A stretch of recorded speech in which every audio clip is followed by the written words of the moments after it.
rights. And I'm very proud before the Judiciary Committee that before he testified, he said to me, Madam Speaker, do you think that I can tell George's daughter that his name will be always remembered because you'll name the bill for him?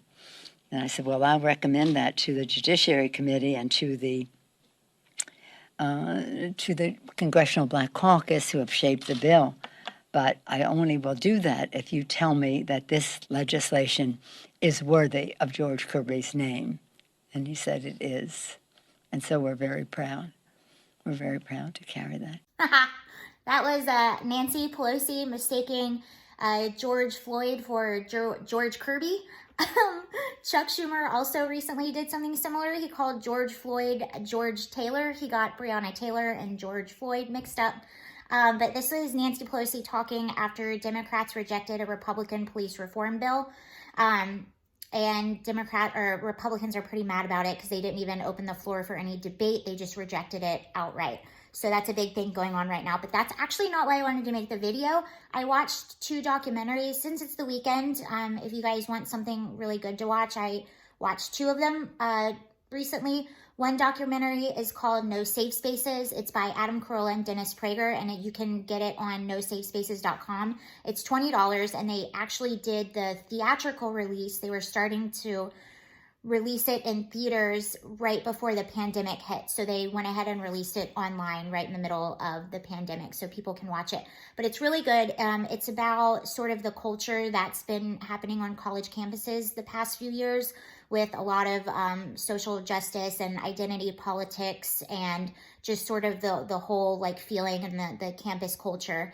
And it's actually pretty crazy given what's happening right now because in the movie, and if you watch Joe Rogan's podcast, one of the professors that was featured in the movie, his name is Brett Weinstein. Brett Weinstein actually recently did an interview with Joe Rogan on his podcast, and they discussed this film, and they discussed the college culture, and now this culture is sort of seeping into mainstream with the rioting, the looting, the people wanting communism and to abolish the police state and to just overthrow the government. That's sort of what was being discussed in that movie. And it's crazy that it was made a few years ago and they predicted what's happening right now with what I just told you. So that's a really good film. I oftentimes have, and I'm sure you have as well, I'm just watching what's going on TV and these people that just want to tear down America, and it's mind-blowing, completely mind-blowing. You're like, what is going on? So the movie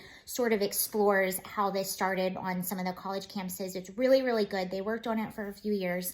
So that is available on No Safe Spaces. It is $20, but at least that money is going towards Dennis Prager and Adam Carolla. I really like them, and their company that made the movie, and it's worth it. It'll be yours, so it's not like you're just renting it. Another one I watched, you've probably heard a lot about it recently, is Uncle Tom, and it highlights a group of Black conservatives and basically what they go through, and then they go through the history of the Democratic Party.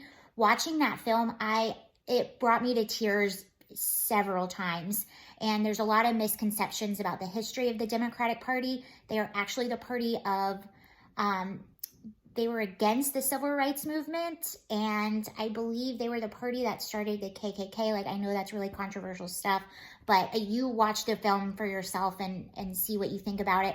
That's also $20, and you can go, the movie is Uncle Tom, so it's uncletom.com, the same as the No Safe Spaces. You can go there, you can rent the movie, or not rent the movie, but you can either order the DVD or just pay for the movie, and it'll just be on your computer and you can watch it anytime. I really very much recommend it. It was way worth the money for me. But that's my thoughts. If you did see either film, would you please let me know your thoughts of it? I recommend watching No Safe Spaces, and then after that, watch Joe Rogan. It's eerie how they completely predicted, and how all of this that has been happening on the college campuses has sort of seeped into now just it's common amongst the U.S. And No Safe Spaces, they also talk about, the protests and the massive amounts of security that conservative speakers have to have just to be able to speak on these campuses. and how anyone that sort of thinks differently than the mob is kind of demonized and bullied and silenced. So it's really interesting. I highly recommend it if you want a little more insight into what's going on, and if you want to know the history of the Democratic Party and some stories by Black conservatives. Uncle Tom is really good as well. Thank you. That's everything. I hope you do watch them. They were really good. All right, bye.